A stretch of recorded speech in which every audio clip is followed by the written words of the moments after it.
स्वागत है महासु एकेडमी सोलन में।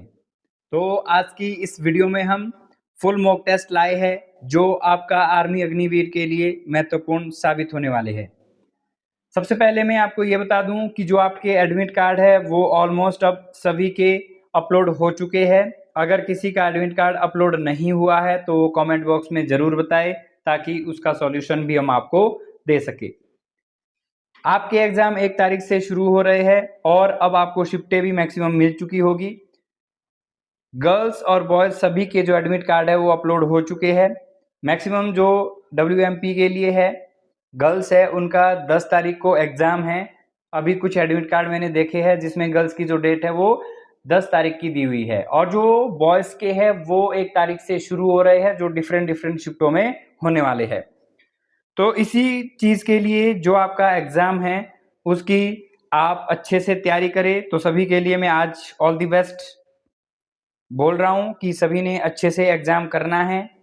हो सके तो आपने जो जितना अभी तक पढ़ा है सभी का जो रिवीजन है वो करना शुरू कर देना है। आज का यहाँ पे मॉक टेस्ट है, ये सभी के साथ शेयर करना है जिसका अभी आर्मी अग्निवीर का रिटन एग्जाम है, उनके लिए सभी के साथ ये वीडियो शेयर करनी है। हमारा आज का पहला प्रश्न है, बंगाल का पहला गवर्नर जनरल कौन था? Lord Mountbatten, Lord Dalhousie, William Bentinck या वारेन हेस्टिंग्स? तो यहाँ पे बंगाल की बात हो रही है कि बंगाल का पहला गवर्नर जनरल कौन था, तो राइट आंसर होगा option number D, Warren Hastings Bengal का पहला गवर्नर जनरल होता था, तो ऑप्शन डी राइट आंसर होगा। मैं आपको ये बताऊं कि जो सबसे पहले है भारत के अंदर वो सिर्फ बंगाल के अंदर गवर्नर जनरल होते थे। धीरे धीरे वो जो बंगाल का गवर्नर जनरल है धीरे धीरे ये पोस्ट पूरे भारत के अंदर आई। तो बंगाल का पहला गवर्नर जनरल वारेन हेस्टिंग्स। लेकिन अगर भारत के पहले गवर्नर जनरल की बात करें तो वो कौन है? लॉर्ड विलियम बेंटिक, यानी जो ऑप्शन नंबर सी में दिए गए हैं, ये भारत के पहले क्या है? Governor general. वारेन हेस्टिंग्स क्या है? ये बंगाल के पहले गवर्नर जनरल है। और लॉर्ड माउंटबेटन की बात करें जो ऑप्शन नंबर ए में दिए गए हैं, लॉर्ड माउंटबेटन, ये क्या थे? भारत के अंतिम तो वायसराय थे, वायसराय। तो जो लॉर्ड माउंटबेटन है ये भारत के अंतिम वायसराय थे और स्वतंत्र भारत यानी 1947 स्वतंत्र भारत के पहले क्या थे? गवर्नर जनरल थे। कौन? Lord Mountbatten. तो जब भारत और पाकिस्तान का बंटवारा हुआ तो उस समय माउंटबेटन भारत के गवर्नर जनरल हुआ करते थे। ये बात आपने ध्यान देनी है, काफी बार एग्जाम में पूछी गई है। चलते हैं नेक्स्ट क्वेश्चन की ओर। भारत का सबसे बड़ा वन्य जीव अभ्यारण्य कौन सा है? नंदा देवी अभ्यारण्य, कच्छ रेगिस्तान अभ्यारण्य, गिर वन्य जीव अभ्यारण्य या रणथंभौर अभ्यारण्य? तो जो भारत का सबसे बड़ा वन्य जीव अभ्यारण्य है ये हो जाएगा कच्छ रेगिस्तान अभ्यारण्य, ऑप्शन नंबर बी।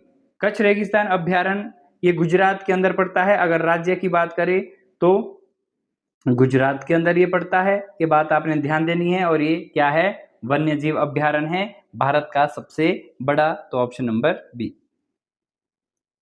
गीत कदम कदम बढ़ाए जा किस समूह से संबंधित है? एक गीत होता था कदम कदम बढ़ाए जा, खुशी के गीत गाए जा, ये किस से संबंधित है? आजाद हिंद फौज से, भारतीय नौसेना से, स्वतंत्रता संग्राम से या भारतीय वायुसेना से? तो ये आजाद हिंद फौज से संबंधित है। आजाद हिंद फौज जिसकी स्थापना सुभाष चंद्र बोस के द्वारा करी गई थी, तो ऑप्शन ए इसका राइट आंसर होगा। भारत का सबसे बड़ा स्टेडियम कौन सा है? Eden garden, Wankhede stadium, Narendra Modi stadium या फिरोजशाह कोटला स्टेडियम? तो भारत का जो सबसे बड़ा स्टेडियम है वो है नरेंद्र मोदी स्टेडियम। ये कहाँ पे है? ये अहमदाबाद गुजरात के अंदर स्थित है। और अगर बात करूं ये भारत का ही नहीं बल्कि विश्व का सबसे बड़ा क्रिकेट स्टेडियम है, तो ये भी आपने ध्यान देना है। सबसे बड़ा जो विश्व का क्रिकेट स्टेडियम है नरेंद्र मोदी स्टेडियम, जो अहमदाबाद गुजरात के अंदर स्थित है। और इसी ग्राउंड के अंदर जो क्रिकेट ग्राउंड है नरेंद्र मोदी स्टेडियम, इसी के अंदर IPL जो 2026 है उसका फाइनल मैच होने वाला है। ये बात आपने ध्यान देनी है। ये भी मैंने आपको यहाँ पे बता दिया, नरेंद्र मोदी स्टेडियम जो क्या है? विश्व और भारत का सबसे बड़ा क्रिकेट स्टेडियम है। विश्व शिक्षक दिवस कब मनाया जाता है? 2 अक्टूबर को, 14 नवंबर को, 5 सितंबर को या 5 अक्टूबर को। तो इस क्वेश्चन में आपने कंफ्यूज नहीं होना है। जो शिक्षक दिवस है, टीचर्स डे की बात करें तो एक तो ये चीज कि 5 सितंबर को मनाया जाता है और 5 अक्टूबर को मनाया जाता है, ये 2 डेटे हैं। यहाँ पे क्या पूछा गया है, विश्व शिक्षक दिवस। तो जो विश्व में शिक्षक दिवस है ये 5 अक्टूबर को मनाया जाता है, ऑप्शन डी विश्व शिक्षक दिवस।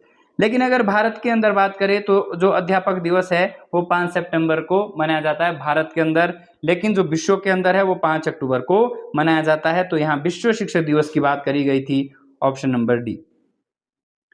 घूमर नृत्य किस भारतीय राज्य से संबंधित है? घूमर यहाँ पे नृत्य है, आपने बताना है इसका संबंध भारत के किस राज्य से है। क्या गुजरात से है, महाराष्ट्र से है, राजस्थान से है या मध्य प्रदेश से है? तो जो घूमर है ये राजस्थान से संबंधित है, ऑप्शन सी। भारत का पहला परमाणु रिएक्टर क्या था, यानी कौन सा था? भारत का जो पहला परमाणु रिएक्टर है वो कौन सा था? अप्सरा, कामिनी, पूर्णिमा या ध्रुव?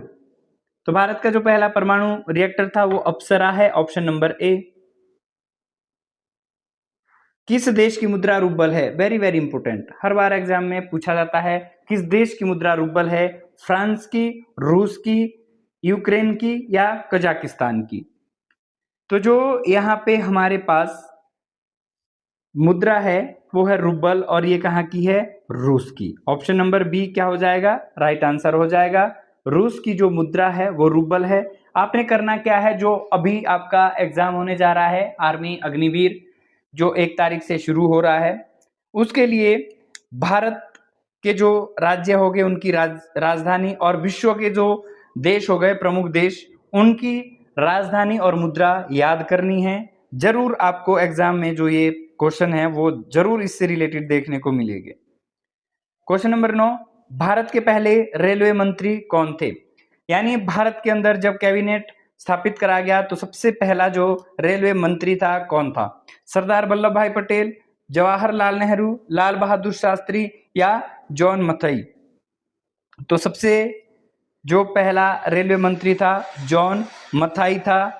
स्वतंत्र भारत का जो पहला रेल बजट है इन्होंने पेश किया था। तो कभी पूछा जाता है कि स्वतंत्र भारत का पहला जो रेल बजट है वो किसने पेश किया था? तो जॉन मथई के द्वारा ये जो बजट है वो पेश किया गया था। और ये भी बता दूं कि ये जो जॉन मथई है भारत के दूसरे वित्त मंत्री रहे हैं। तो अगर आपसे ये पूछा जाए कि जो भारत के दूसरे नंबर के वित्त मंत्री है वो कौन थे, तो ये भी जॉन मथई थे और इन्होंने ही स्वतंत्र भारत का पहला जो रेल बजट है वो पेश करा था और यही क्या हुए थे, भारत के पहले रेल मंत्री रहे थे। ये सारी बातें आपने ध्यान देनी है, जरूर आपको इससे रिलेटेड जो क्वेश्चन है वो देखने को मिलेंगे। तो जितनी भी बातें हम यहाँ पे डिस्कस करेंगे सभी को ध्यान से आपने सुनना है। यक्षगान नृत्य नाटक किस राज्य से संबंधित है? केरल से, कर्नाटक से, आंध्र प्रदेश से या तमिलनाडु से? तो यक्षगान जो यहाँ पे हमारा एक शास्त्रीय नृत्य है, जो क्लासिकल डांस है, ये किस राज्य से संबंधित है? तो सभी को पता है, इंपॉर्टेंट है और ये कर्नाटक से संबंधित है, ये आपने ध्यान देना है। भारत का राष्ट्रीय पर्वत कौन सा है? यानी भारत का जो हमारा राष्ट्रीय पर्वत है, क्या माउंट एवरेस्ट है, कंचनजंगा है और कांगचुजुंगा है या नंदा देवी है? तो भारत का जो राष्ट्रीय पर्वत है वो कौन सा है? वो नंदा देवी है और ये नंदा देवी कहाँ है? उत्तराखंड के अंदर ये स्थित है, आपने ध्यान देना है। उत्तराखंड भारत का एक राज्य है, उत्तराखंड जिसे देवभूमि के नाम से जाना जाता है, वहां पे भारत का जो राष्ट्रीय पर्वत है नंदा देवी वो स्थित है। क्वेश्चन नंबर 12, काव्य प्रकाश के लेखक कौन है? कालिदास, भवभूति, मम्मट या विशाख दत्त? तो जो ये पुस्तक है काव्य प्रकाश, इसको मम्मट के द्वारा लिखी गई थी, तो ऑप्शन सी राइट आंसर होगा। आईएमएफ का पूर्ण रूप क्या है? आईएमएफ ये विश्व की बहुत बड़ी संस्था है, ऑर्गेनाइजेशन है आईएमएफ, जिसको इंटरनेशनल मॉनेटरी फंड कहा जाता है। तो इससे ही आपका ये पूरा जो नाम है वो आ गया आईएमएफ। आई से बना इंटरनेशनल, एम से बना मॉनेटरी और एफ से बना फंड। तो यहाँ पे हमारा इंटरनेशनल यहाँ भी है, यहाँ भी है इंटरनेशनल, इंडियन। तो इस चीज को आपने ध्यान देना है, क्या हो रहा है? इंटरनेशनल मॉनेटरी फंड, आई से इंटरनेशनल, एम से मॉनेटरी और एफ से फंड। तो राइट आंसर क्या होगा? Option number D, international monetary fund. आपने एलिमिनेट किस हिसाब से करना होता है? जैसे यहाँ पे था इंडियन मॉनेटरी फंड, तो आई से इंडियन नहीं है, इंटरनेशनल है, तो ये तो बाहर हो गया था ऑप्शन से। इसके बाद एफ से फंड होगा, यहाँ फेडरेशन था तो ये भी हमारा एलिमिनेट से बाहर हो गया। और यहाँ एफ से फाउंडेशन दिया तो ये भी बाहर हो जाएगा। तो यहाँ पे आई से इंटरनेशनल था और एफ से फंड था, तो international monetary fund, option number D right answer होगा। अगर कोई ऐसा आपके पास ऑप्शन आता है जिसमें आप एलिमिनेट मेथड लगा सको तो एलिमिनेट मेथड से जरूर करें, क्योंकि वहां पे मैक्सिमम चांसेस आपके राइट होने के बनते हैं। भारत का सबसे बड़ा मठ कौन सा है? रूमटेक मठ, त्वांग मठ, हेमिस मठ या लद्दाख मठ? तो जो भारत का सबसे बड़ा मठ है ये त्वांग मठ है, अरुणाचल प्रदेश में स्थित है। कभी ये भी पूछा जाता है एपी यानी आपका अरुणाचल प्रदेश कि जो त्वांग मठ है ये भारत के किस राज्य में स्थित है? तो ये किस राज्य में है? अरुणाचल प्रदेश में स्थित है। और त्वांग मठ क्या है? ये भारत का सबसे बड़ा मठ है। किस भारतीय को भारत का शेक्सपियर कहा जाता है? कालिदास, तुलसीदास, प्रेमचंद या रविंद्रनाथ टैगोर? तो जो भारत का शेक्सपियर है वो कहा जाता है कालिदास को। तो सबसे पहले तो बात ये मैं बता दूं कि जो शेक्सपियर है ये इंग्लिश पोएट्री से संबंधित है। तो इनका जो ये उपनाम है शेक्सपियर, वो भारत का शेक्सपियर कालिदास को कहा गया। इनके बीच क्या फर्क है? जो शेक्सपियर है ये इंग्लिश पोएट्री लिखते हैं और जो कालिदास है ये हिंदी महाकाव्य से संबंधित है। इनको भारत का शेक्सपियर कहते हैं और ओरिजिनल वाला जो ये शेक्सपियर है ये विश्व प्रसिद्ध है, जो इंग्लिश पोएट्री से संबंधित है। अब यहाँ पे हमारा पार्ट 2 आ जाता है जिसमें विज्ञान के हमारे प्रश्न रहने वाले हैं। ये 16 से लेकर 30 तक रहेंगे। आर्मी का पैटर्न अब आप सभी को पता है कि जो जीके के है वो 15 प्रश्न पूछे जाते हैं, साइंस के 15 है, मैथ के भी 15 है और जो रीजनिंग है वो 5 नंबर की या 5 क्वेश्चन रहते हैं जो 10 नंबर के हैं। आप इसको इकट्ठा मत करें, टेरिटोरियल आर्मी के साथ कहीं इसको जोड़ देते हैं। काफ़ी लोग हैं जो हमें मैसेज करते हैं कि सर क्या रीजनिंग अग्निवीर के अंदर नहीं पूछी जाती, क्योंकि रील्स देखते हैं और रील्स में आजकल हर कोई रील्स चली होती है जिसमें पैटर्न बना दिया जाता है कि रीजनिंग के क्वेश्चन आर्मी अग्निवीर के अंदर नहीं आते। बहुत सारे ऐसे सोशल मीडिया है जहां से आपको कुछ भी गलत इन्फॉर्मेशन आ जाती है। तो आर्मी का जो पैटर्न है उसमें 15 मैथ के प्रश्न रहते हैं, 15 आपके जीके के रहने वाले हैं और जो 15 है वो साइंस के रहते हैं और जो 5 क्वेश्चन है वो किसके रहते हैं? रीजनिंग के रहते हैं। तो यहाँ पे 15 × 45 और 5 कितने? 50। तो जो टोटल है वो 50 आते हैं और इस पैटर्न में ये बटे हुए। तो इस चीज का आपने जरूर ध्यान देना है, भटकना नहीं है। सोशल मीडिया है, आप हर कुछ पकड़ लेते हो। तो यहाँ पे बात करते हैं 16वां क्वेश्चन क्या है? पृथ्वी का चुंबकीय क्षेत्र किसके कारण होता है? पृथ्वी के अंदर एक चुंबकीय क्षेत्र होता है जिससे पृथ्वी अपनी और चीजों को खींचती है। आपने ये बताना है कि किसके कारण होता है। क्या चंद्रमा के गुरुत्वाकर्षण के कारण होता है, सूर्य की किरणों के कारण होता है, पृथ्वी का कोर या वायुमंडलीय दबाव? तो मैं आपको ये बता दूं कि जो पृथ्वी का चुंबकीय क्षेत्र है वो पृथ्वी के कोर के कारण होता है। अब पृथ्वी का कोर क्या है? पृथ्वी की 3 परतें पाई जाती है। एक होता है भूपर पट्टी जो पृथ्वी की सबसे ऊपरी परत है, उसके बाद आ जाती है मेंटल दूसरी परत और तीसरी आ जाती है कोर जो पृथ्वी के केंद्र में ये परत पाई जाती है।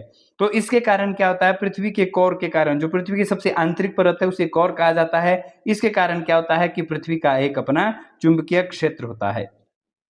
विटामिन के की कमी से कौन सा रोग होता है? स्कर्वी होता है, रक्त का थक्का ना बनना, रतौंधी या बेरी रोग? तो जो बेरी रोग है ये विटामिन बी की कमी के कारण होता है, तो ये एलिमिनेट से बाहर हो जाएगा। रतौंधी क्या होता है? ये विटामिन ए की कमी के कारण होने वाला रोग है। और स्कर्वी क्या है? ये विटामिन सी की कमी के कारण होने वाला रोग है। तो यहाँ विटामिन के की कमी के कारण पूछा था, तो विटामिन के से क्या होता है? रक्त का थक्का ना बनना। तो ये राइट आंसर हो जाएगा ऑप्शन नंबर बी। निम्नलिखित में से कौन सा तत्व रेडियोधर्मी नहीं है? आपने क्या बताना है? रेडियो एक्टिव तत्व बताना है कि इनमें से कौन सा नहीं है। तो अगर बात करें रेडियोधर्मी तत्वों की तो जो थोरियम हो गया ये भी क्या है? रेडियोधर्मी तत्व है। रेडियम भी रेडियोधर्मी तत्व है और यूरेनियम भी कैसा है? रेडियोधर्मी तत्व है। कौन सा नहीं? कॉपर यानी जो तांबा है वो रेडियोधर्मी तत्व नहीं है, इसलिए क्या पूछा गया था, नहीं है, तो तांबा जो ऑप्शन नंबर सी है, ये तांबा क्या है, कॉपर क्या है, ये रेडियोधर्मी तत्व नहीं है, option number C right answer होगा। क्वेश्चन नंबर 19, त्वरण की इकाई क्या है? जो एक्सेलरेशन है, त्वरण है, इसकी इकाई क्या आ जाएगी? क्या जूल है, मीटर प्रति सेकंड स्क्वायर है, न्यूटन है या वॉट है? तो अगर मैं वॉट की बात करूं तो जो वॉट है ये शक्ति की इकाई है, तो ये आ जाएगा इसका शक्ति, और जो न्यूटन है ये बल की है, और जो जूल है ये ऊष्मा की भी है, ये ऊर्जा की भी है और ये कार्य की भी है। तो हमारे पास त्वरण की इकाई क्या आ जाएगी? मीटर प्रति second square, option number B. भूकंप को मापने वाला उपकरण कौन सा है? यानी भूकंप को किस यंत्र के अंदर मापा जाता है? बैरोमीटर के अंदर, हाइग्रोमीटर के अंदर, थर्मामीटर के अंदर या सिस्मोग्राफ के अंदर? तो भूकंप को जो मापने वाला यंत्र है वो है सिस्मोग्राफ, ऑप्शन नंबर डी। मानव शरीर में कौन सा घटक रक्त के थक्के जमाने में मदद करता है? आपका क्या है कि मान लो शरीर के किसी भी अंग में चोट लग जाए और उस चोट से आपका रक्त बहना शुरू होता है, तो कुछ समय बाद क्या होता है, 5 से 10 मिनट बाद, कि वहां पर एक थक्का सा बनता है जिसके कारण जो खून है वो बहना बंद हो जाता है। तो वो शरीर में कौन मदद करता है? लाल रक्त कणिकाएं या कोशिकाएं, जिसको क्या बोला जाता है? Red blood cell. ध्यान देना, क्या बोला जाता है? आरबीसी, आरबीसी बोला जाता है लाल रक्त कोशिकाओं को। प्लेटलेट्स, श्वेत रक्त कणिकाएं, जिसको डब्ल्यूबीसी कहा जाता है, और प्लाज्मा। तो जो मानव शरीर में घटक है जो रक्त के थक्के को जमाने में मदद करते हैं वो क्या है? प्लेटलेट्स है, तो ऑप्शन बी राइट आंसर होगा, प्लेटलेट्स। प्लेटलेट्स के कारण क्या होता है कि शरीर के किसी भी अंग में चोट लग जाए, 5 से 10 मिनट बाद वहां से खून जो बहना है वो बंद हो जाता है प्लेटलेट्स के कारण। Very very important. रेडियो तरंगे किस प्रकार की तरंगे होती है? रेडियो तरंगे किस प्रकार की तरंगे होती है?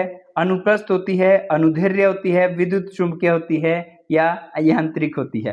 तो जो रेडियो तरंगे है वो विद्युत चुंबकीय तरंगे होती है, ऑप्शन सी राइट आंसर होगा। मानव शरीर में सबसे छोटी मांसपेशी कहाँ पाई जाती है? Very important question. जो मानव शरीर की सबसे छोटी मसल्स है, मांसपेशी है, वो शरीर के किस अंग में पाई जाती है? तो जीभ में पाई जाती है, नाक में पाई जाती है, आंख में पाई जाती है या कान में पाई जाती है? तो ये जो सबसे छोटी मांसपेशी है ये कौन सी है? स्टेपिडियस होती है मांसपेशी, जो कान में पाई जाती है, option number D right answer होगा। जो मानव शरीर में सबसे छोटी मांसपेशी है वो कान में पाई जाती है। सौरमंडल का सबसे छोटा ग्रह कौन सा है? तो अगर सौरमंडल का ग्रह की बात करें तो सौरमंडल में 8 ग्रह है, और उन 8 ग्रह में जो सबसे छोटा ग्रह है वो है बुध ग्रह, जिसे मरकरी कहा जाता है। अगर आप देखो कि जो सबसे छोटा है वो बुध आ जाएगा, फिर बुध के बाद शुक्र आ जाता है। इस प्रकार से ग्रहों का क्रम होता है, पैटर्न होता है। सबसे छोटा पूछा गया है, बुध हो जाएगा। सबसे चमकीला पूछा जाए तो वो क्या हो जाएगा? शुक्र। ये कैसा है? चमकीला।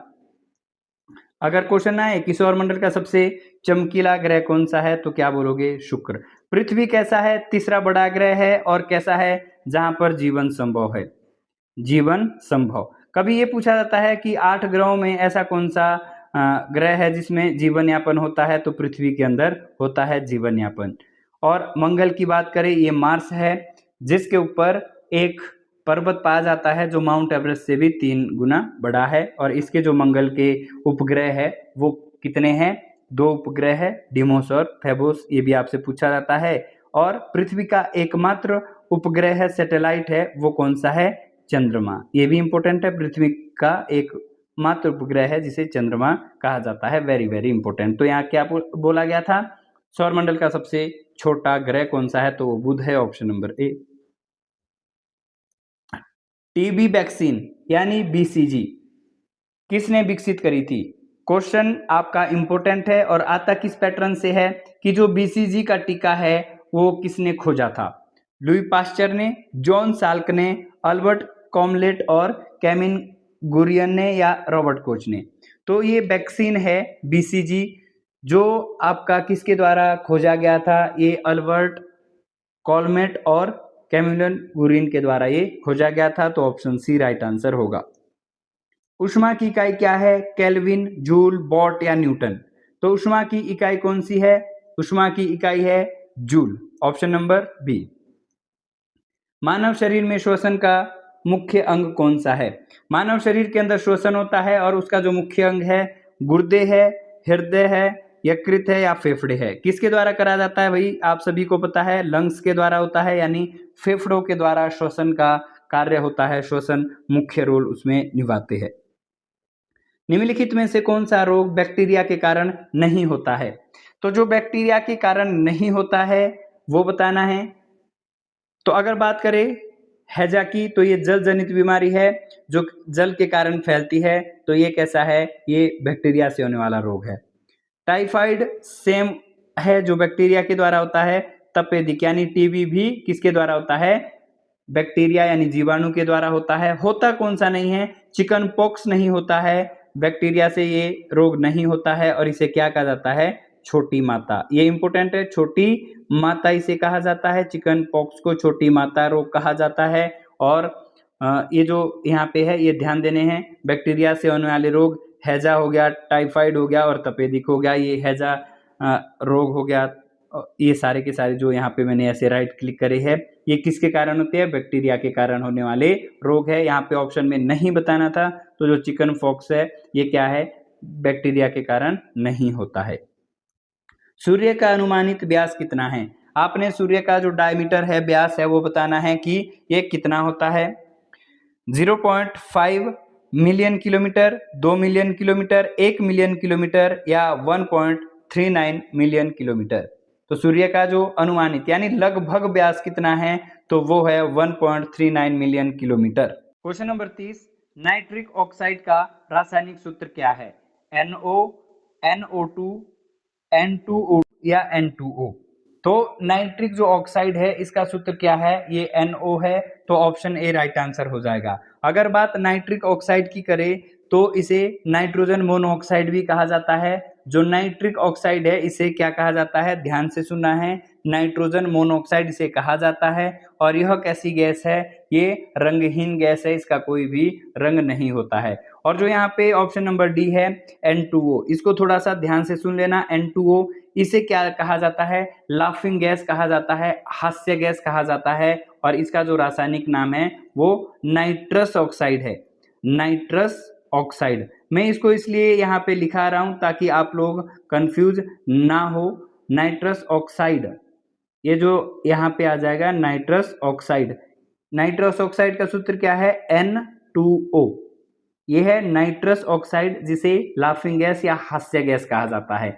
और यहाँ पूछा था नाइट्रिक ऑक्साइड। अब नाइट्रिक ऑक्साइड क्या होता है? ये NO होता है, इसका जो सूत्र है NO होता है नाइट्रिक ऑक्साइड का, और इसे नाइट्रोजन मोनोऑक्साइड कहा जाता है।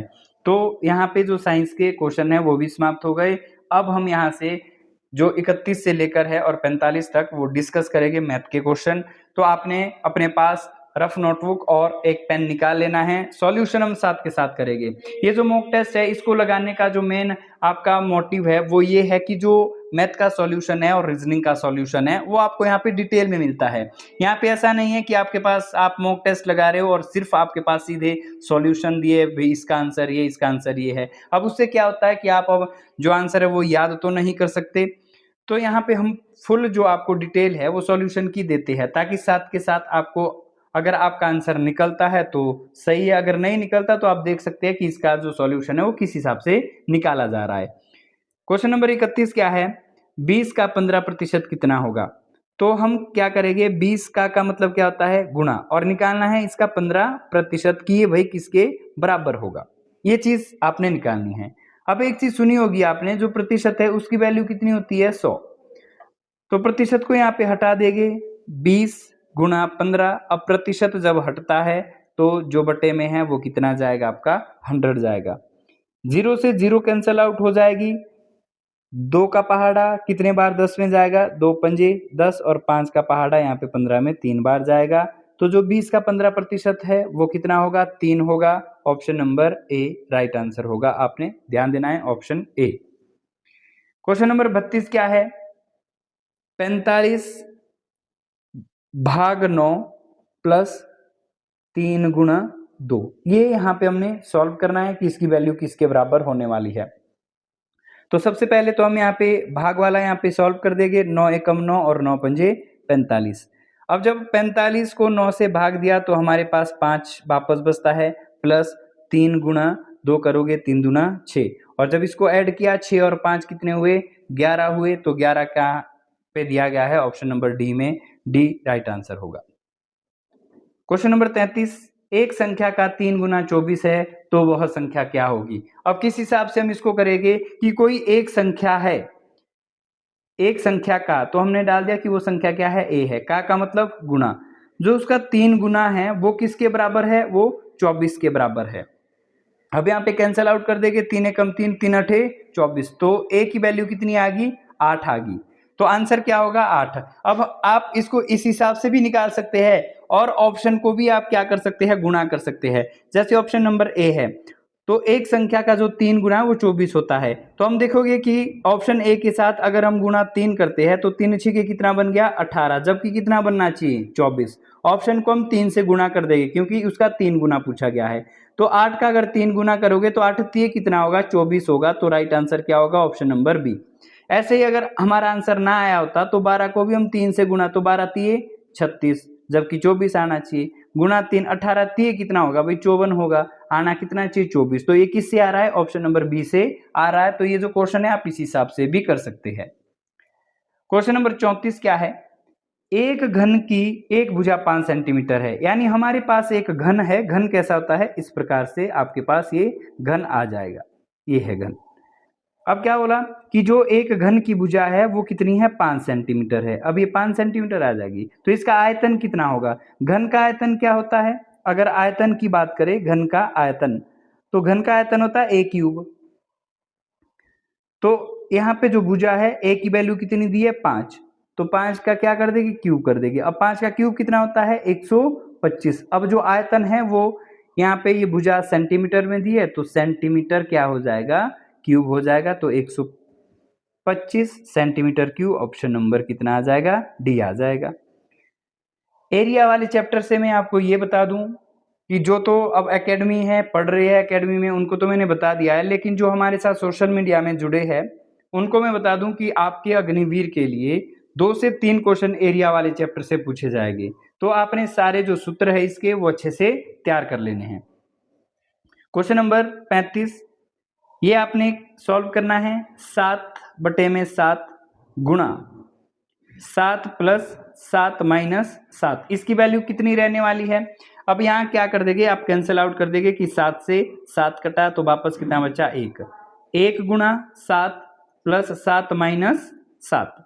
तो अगर इसको आप ऐड डाउन करोगे तो क्या हो जाएगा, जो प्लस के साथ है और माइनस के साथ है ये कैंसिल आउट हो जाएंगे, बचा कितना, 7 गुणा 1 7 एकम 7। तो ये प्लस का 7 आया जो ऑप्शन नंबर सी में दिया गया है, ऑप्शन सी इसका राइट आंसर होगा।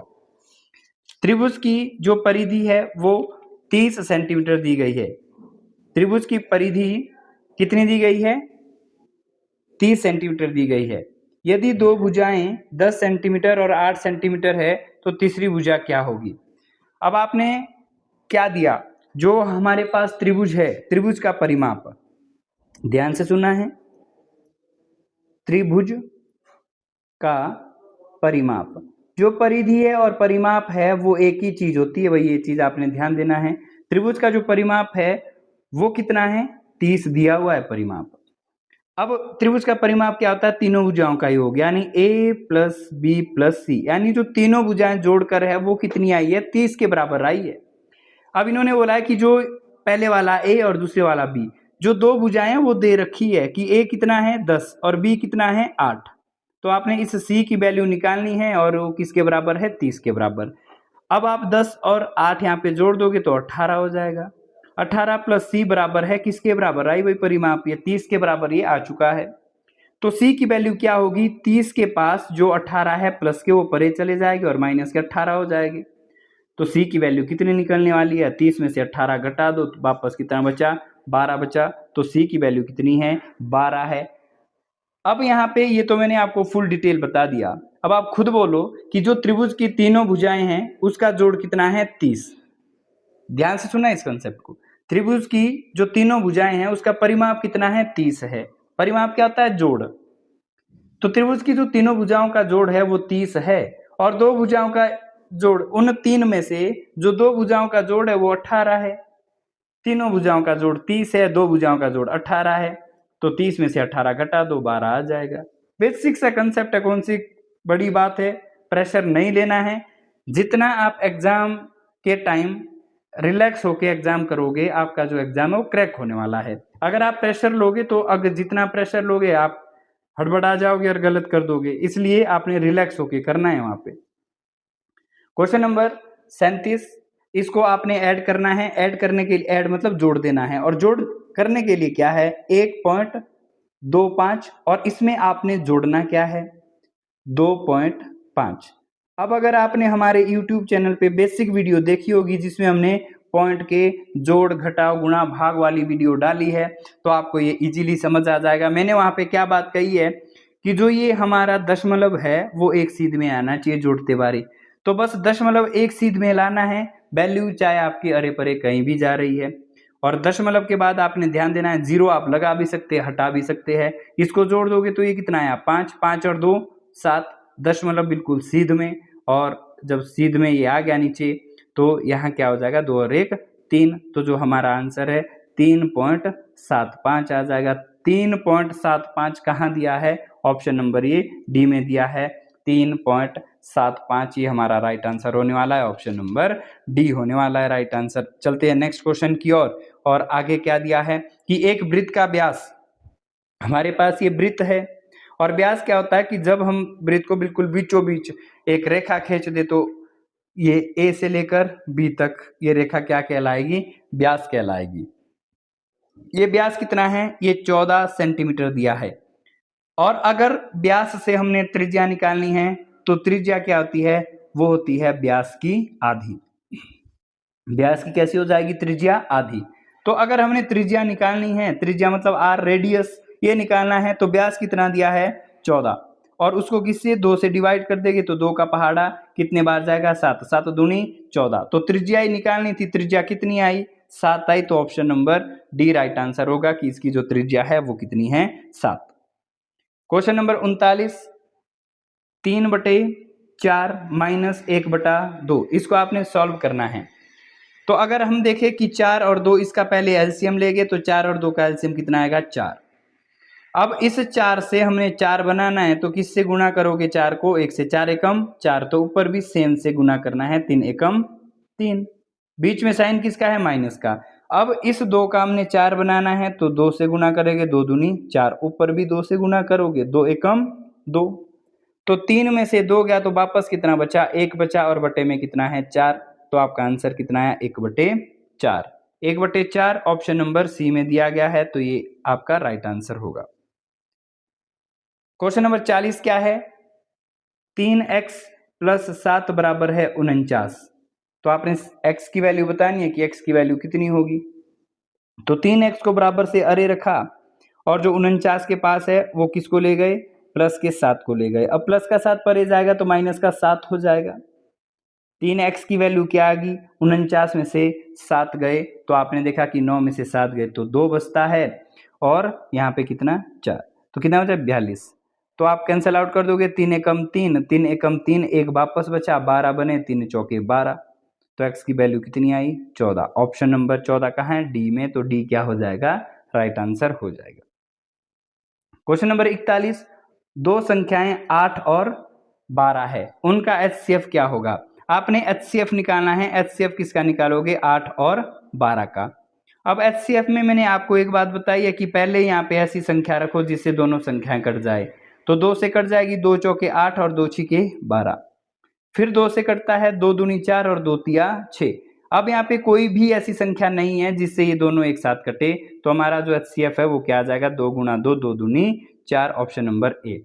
HCF में ये चीज ध्यान देनी है कि यहाँ पे पहले ही यहाँ पे क्या करोगे? पहले ही ऐसी संख्या रखोगे यहाँ पे जिससे दोनों संख्याएं एक साथ कट जाए। एलसीएम में क्या करते हैं? जो भी संख्या रखो कोई एक संख्या कटे उसको काटना है, बाकी नीचे उतारना है। लेकिन HCF में ऐसा नहीं चलेगा। एचसीएफ में क्या करोगे, ऐसी संख्या यहाँ पे रखोगे जिससे दोनों संख्याएं, दोनों क्या चाहे और होती जितनी मर्जी संख्या है सारी कटनी चाहिए एक ही नंबर से, वही पहले ही आपने यहाँ पे रख देना है। तो अभी का आंसर क्या है, 2 दूनी 4, ऑप्शन नंबर ए। आगे का आपने ध्यान देना है जब आगे मॉक टेस्ट में क्वेश्चन आने वाले हैं एचसीएफ में। एक संख्या में 20 जोड़ने के बाद 5 से भाग देने पर जो परिणाम है वो 4 आता है, तो वह संख्या क्या है। अब क्या बोला, एक संख्या में 20 जोड़ना है। मान लो कोई एक संख्या है, उसमें कितना जोड़ना है, 20 जोड़ना है। 20 जोड़ने के बाद उसको किससे भाग देना है, 5 से भाग देना है, और जब भाग दोगे तो रिजल्ट कितना आएगा, 4। देखो भाई कैसा ये क्वेश्चन है, इसकी स्टेटमेंट मैंने बना दी, बड़ा इजी क्वेश्चन है। क्या क्या, एक क्वेश्चन में 20 जोड़ने के बाद एक संख्या है, एक संख्या में, अब देखा यहाँ पे एक संख्या में मैंने वो संख्या क्या मानी, ए। एक संख्या में 20 जोड़ने के बाद ये संख्या है, इसमें कितने जोड़े, 20 जोड़ दिए, और 20 जब मैंने जोड़ दिए तो उसके बाद 5 से भाग देना है। तो जब मैंने इस संख्या में 20 जोड़ दिए तो किससे भाग दिया, 5 से भाग दिया, और जब मैंने 5 से भाग दिया तो मेरा आंसर कितना आया, वो मैंने बराबर से परे रखा कि आंसर कितना आया, 4 आया। तो आपने इस ए की वैल्यू बतानी है कि भाई कितनी होगी। तो सबसे पहले क्या करेंगे, ए प्लस बी तो हमारा ऊपर वाला सेम रहने वाला है, लेकिन जो ये 4 है, ये जो यहाँ पे 5 है वो 4 के साथ गुना हो जाएगा, यहाँ आ जाएगा आपका 5 चौका 20। तो अब क्या करोगे, ए की वैल्यू क्या निकलने वाली है, 20 के पास ये प्लस वाले 20 परे ले जाएंगे तो माइनस 20 होने वाले हैं। तो ए की वैल्यू क्या आई, 20 में से 20 गया तो 0 आया। तो ए की वैल्यू कितनी आई, 0, जो ऑप्शन नंबर सी में दी गई है। फिर आगे का क्वेश्चन क्या है, क्वेश्चन नंबर 43। आपने इसको इंटू करना है, इंटू क्या करना, इंटू मतलब गुणा करना है, 0.5 गुणा 0.2। अब इसको आपने गुणा करना है। गुणा कैसे करोगे, सबसे पहले जो 0.5 है इसको वैल्यू 5 मानी, और यहाँ पे जो 0.2 है इसको वैल्यू 2 मानी। अब हमने इसको इंटू कर देना है, जैसे नॉर्मली संख्या को करते हैं, गुणा कर देना है, 5 दूनी कितना हो जाएगा, 10 हो जाएगा। अब आगे का प्रोसेस क्या है, दशमलव के बाद इधर एक अंक है और दशमलव के बाद इधर एक अंक है, एक अंक और एक अंक, कितने अंक हो गए, 2 अंक। तो इकाई से यहाँ से 2 अंक पहले दशमलव लगाना है, तो हमने दशमलव लगा दिया, आंसर क्या है 0.10। अब 0.10 कहाँ है, अब यहाँ पे 0.10 कहीं ऑप्शन में नहीं है। तो मैंने आपको बेसिक कंसेप्ट पढ़ा है कि दशमलव के बाद होता क्या है कि 0 की कोई वैल्यू नहीं होती है, तो हमने जो ये 0 है वो रिमूव कर देनी है, ऐसे रिमूव कर दी। तो यहाँ पे क्या बचा हुआ है, आपका 1 बचा हुआ है, तो आंसर क्या आया 0.1। अब 0.1 कहाँ है, ऑप्शन नंबर डी में, तो 0.1 यहाँ पे राइट आंसर होने वाला है। क्वेश्चन नंबर 44, 100% का 1/5 भाग कितना होता है। तो यहाँ पे आप प्रतिशत में ही आंसर देना है, तो हमने यहाँ पे क्वेश्चन शुरू करना है। 100 का मतलब क्या, गुना 1/5 भाग कितना होगा। तो हमने जो यहाँ पे ऑप्शन देखे सारे के सारे प्रतिशत में हैं, तो यहाँ पे जो ये प्रतिशत है इसको हटाने की जरूरत नहीं है, क्योंकि हमें जो आंसर है वो प्रतिशत में ही चाहिए। तो हमने क्या लिखा, 100 का मतलब गुना 1/5 भाग कितना होता है, किसके बराबर होता है।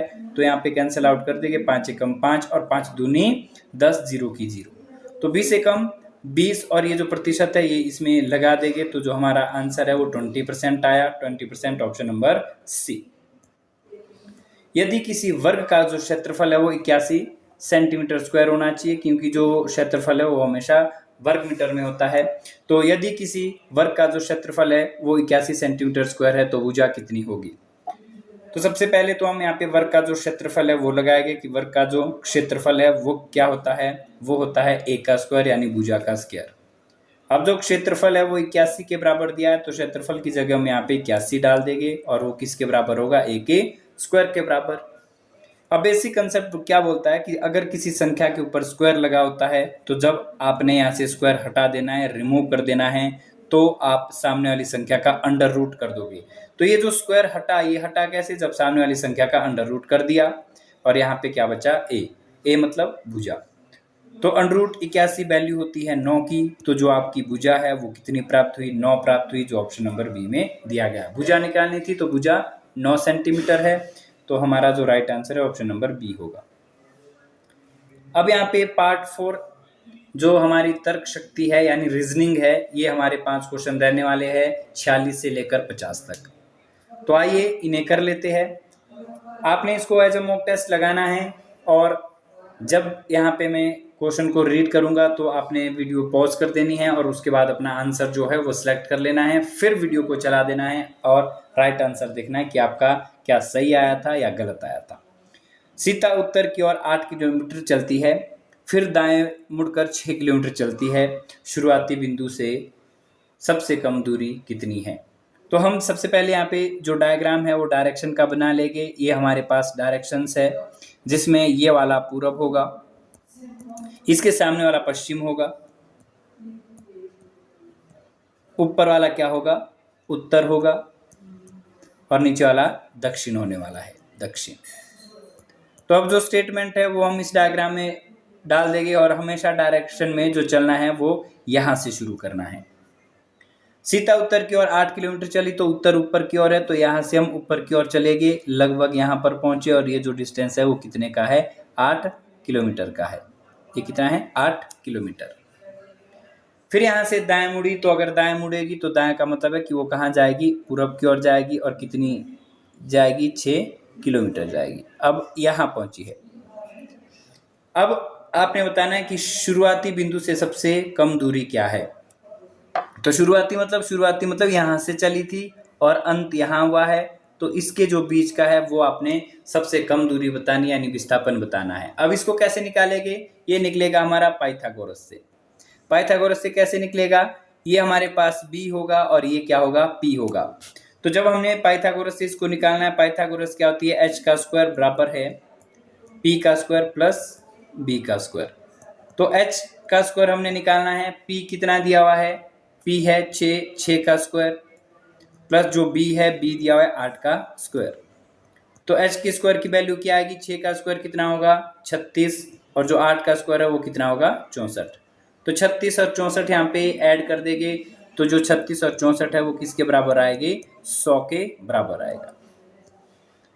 36 और 64 जोड़ोगे तो वो 100 होगा। अब क्या करेंगे कि स्क्वायर हटाएंगे इस संख्या के ऊपर से, तो सामने का अंडर रूट हो जाएगा, अंडर रूट 100।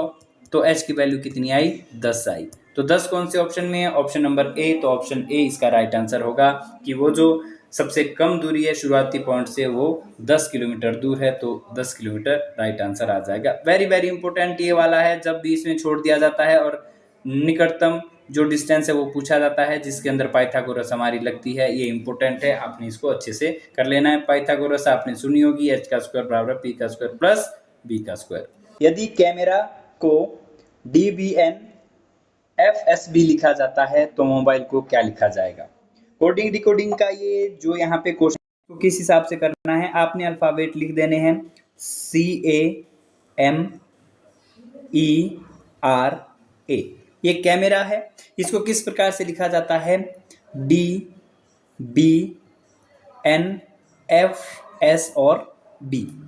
अब यहाँ पे नंबरिंग आप डालोगे, नंबरिंग कैसे डालोगे कि जो आपके पास C है वो आता है 3 नंबर पे, A आता है 1 नंबर पे, M आता है 13 नंबर पे, E आएगा 5 पे, R आएगा 18 पे और A आएगा 1 पे, D 4 पे, B 2 पे, N 14 पे और जो F है ये 6 पे आएगा, S 19 पे आएगा और जो B है वो 2 पे आ जाएगा।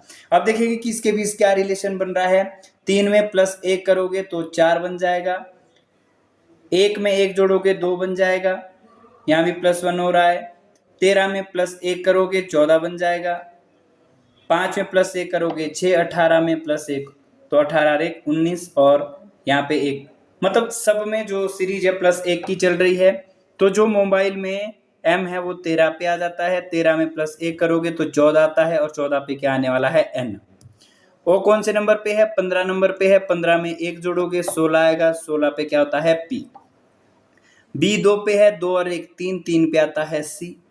फिर I 9 पे होता है, 9 और 1 10, 10 पे होता है J। L 12 नंबर पे, 12 और 1 13 यानी M आने वाला है। E 5 पे, 5 और 1 6, 6 पे क्या आ जाएगा, F आ जाएगा। तो हमारे पास जो यहाँ पे आंसर बना NPC, यहाँ पे देखेंगे NPC, तो NPC JMF ये ऑप्शन नंबर डी में दिया गया है, तो ऑप्शन डी राइट आंसर होगा। उसके बाद श्रृंखला दी गई है, एक सीरीज दी गई है 3, 7, 15, 31, 63। तो अगर 3 और 7 के बीच डिफरेंस देखें तो ये किसका है, +4 का। फिर 8 और 15 के बीच, यहाँ पे 7 और 15 के बीच 8 का गैप। इस 15 और जो यहाँ पे 31 है इसके बीच कितने का है, +16 का गैप। तो देखा 4 का डबल 8, 8 का डबल 16, तो यहाँ 32, 31 और 32 63। तो यहाँ पे 32 का डबल करोगे तो 32 का डबल आएगा 64। तो ये चीज़ अगर ऐड ऑन कर देंगे यहाँ पे 4 और 3 कितना हो जाएगा 7, और 6 और 6 कितना हो जाएगा 12। तो अगला जो क्वेश्चन मार्क की जगह है वो 127 आने वाला है, option number B. Question number 49, ये रिलेशन से पूछा गया है, रक्त संबंध से। ए बी का पिता है, सी ए की बहन है, डी सी का बेटा है, ई डी का भाई है, तो ई का बी से क्या रिलेशन है यानी संबंध है। तो जो यहाँ पे स्टेटमेंट में वैल्यू पूछी गई है इसको हम एक डायग्राम में पुट कर देंगे। जैसे ए बी का पिता है, इसमें एक बात ध्यान देनी है, जो मेल होगा मेल के लिए प्लस का निशान लगाएंगे और जो फीमेल है उनके लिए माइनस का हम यहाँ पे निशान यूज करने वाले हैं। ए बी का पिता है, जो ए है वो बी का पिता है, तो हमने क्या करा कि बी को यहाँ लिखा और अपने से ऊपर वाली जनरेशन को ऊपर रखना है। ए बी का पिता है, तो बी का जो पिता है वो ए है, ये पिता है, तो इसके साथ हमने प्लस का निशान डाला कि जो बी का पिता है वो ए है। अगली स्टेटमेंट, सी ए की बहन है, जो सी है वो बहन है ए की, तो ए की बहन कौन है, सी है। डी सी का बेटा है, डी किसका बेटा है, डी बेटा है सी का, तो डी को हम यहाँ डाल देंगे, बेटा है तो प्लस का निशान हम इसके साथ डालने वाले हैं। अब बोला जो ई है वो डी का भाई है, जो ई है वो भाई किसका है, ई का है, ई भाई है डी का, डी का भाई ई है, तो हमने ये भी डाल दिया कि ये भी प्लस का आ जाएगा। लास्ट में क्या पूछा है, तो ई का बी से क्या रिश्ता है, जो ये ई है वो बी का क्या लगता है ये आपने बताना है। तो सबसे पहले ये मान के चलो कि जो यहाँ पे बी है वो आप हो, ये आपके ऊपर पापा है, ये आपके पापा की बहन है, यानी क्या आ जाएगी, आपकी बुआ आ जाएगी। ये नीचे जो है दो लोग, ये आपके बुआ के क्या आ जाएंगे, बेटा आ जाएंगे, तो आपके क्या लगे, ममेरे भाई। ऑप्शन नंबर ए यहाँ पे राइट आंसर होगा। भाई है और भाई कैसे है, मामा के ये बेटे है, क्योंकि ये आपकी बुआ है और आपकी बुआ का जो पति है वो आपका क्या लगता है, मामा लगता है, तो ये आपके मामा के बेटे है, तो क्या आ जाएगा, ममेरे भाई। Option number A. और आज की जो मॉक टेस्ट का है ये अंतिम हमारा प्रश्न रहने वाला है, और इसमें आपने क्या करना है, एक सिस्टम से क्रम वाइज लगाना है, दिए गए शब्दों को सही क्रम में लगाए। क्रम क्या है, पहले नंबर पे परीक्षा, फिर परिणाम, फिर पढ़ाई, फिर प्रवेश, फिर नौकरी। तो सबसे पहले क्या करोगे, कहीं में एडमिशन लोगे, जैसे आप मान लो हमारी एकेडमी आ जाए, तो सबसे पहले आप क्या करोगे, प्रवेश करोगे। फिर जब आपने प्रवेश कर लिया, प्रवेश के बाद क्या करोगे आप, जब आपने एडमिशन ले ली उसके बाद आप पढ़ाई करोगे। जब आपने पढ़ाई करी तो पढ़ाई किस लिए करी, क्योंकि आपकी परीक्षा होने वाली है, और जब परीक्षा होगी तो कुछ परिणाम आने वाला है, और जब परिणाम आएगा, परिणाम के बाद क्या होगा, आपकी नौकरी लग जाएगी। तो जो एक प्रॉपर सीक्वेंस है वो क्या बनी, 43125, 43125, ऑप्शन नंबर सी में। तो यहाँ पे जो आपके 50 क्वेश्चन है वो कंप्लीट होते हैं। तो आपने अब कमेंट बॉक्स में ये बताना है कि जो आपका स्कोर है वो 50 में से कितना बन रहा है, 50 में से कितने जो प्रश्न है वो आपके सही हुए, वो कमेंट में बताए, और इस वीडियो को अधिक से अधिक शेयर करें। जय हिंद, जय भारत, मिलते हैं नेक्स्ट वीडियो में।